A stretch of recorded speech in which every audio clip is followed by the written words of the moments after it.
బెంగాల్లో మరో మెడికోపై సామూహిక అత్యాచారం జరిగింది. ఒడిశాకు చెందిన యువతి దుర్గాపూర్లోని ఐక్యూ సిటీ మెడికల్ కాలేజీలో ఎంబీబీఎస్ సెకండ్ ఇయర్ చదువుతోంది. శుక్రవారం రాత్రి మరో ఫ్రెండ్తో కలిసి బయటకు వెళ్లింది. ఆమె గేటు దగ్గరే కొందరు అటకాయించినట్లు చెబుతున్నారు. హాస్పిటల్ వెనక నిర్మానుష్య ప్రాంతానికి లాక్కెళ్లి సామూహిక అత్యాచారానికి ఒడిగట్టినట్టు చెబుతున్నారు.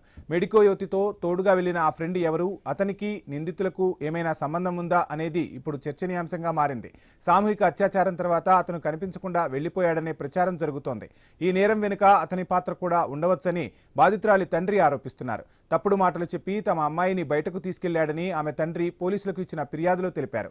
మొబైల్ ఫోన్ లాక్కున్నారని, 5,000 రూపాయల డబ్బులు కూడా లాక్కున్నారని కంప్లైంట్ చేశారు. బాధితురాలిని దుర్గాపూర్లోని ఆసుపత్రిలో చేర్పించారు. ఆమె పరిస్థితి విషమంగా ఉన్నట్లు వైద్యులు ప్రకటించారు.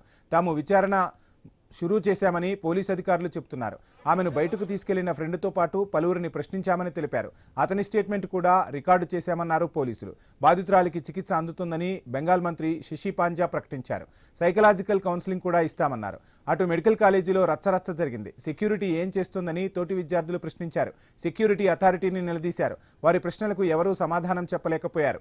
విచారణ జరుగుతోందని, నిజం నిలకడ మీద తెలుస్తోందని చెప్తున్నారు. అటు పోలీసులు సైతం ముందు జాగ్రత్త చర్యలు తీసుకున్నారు.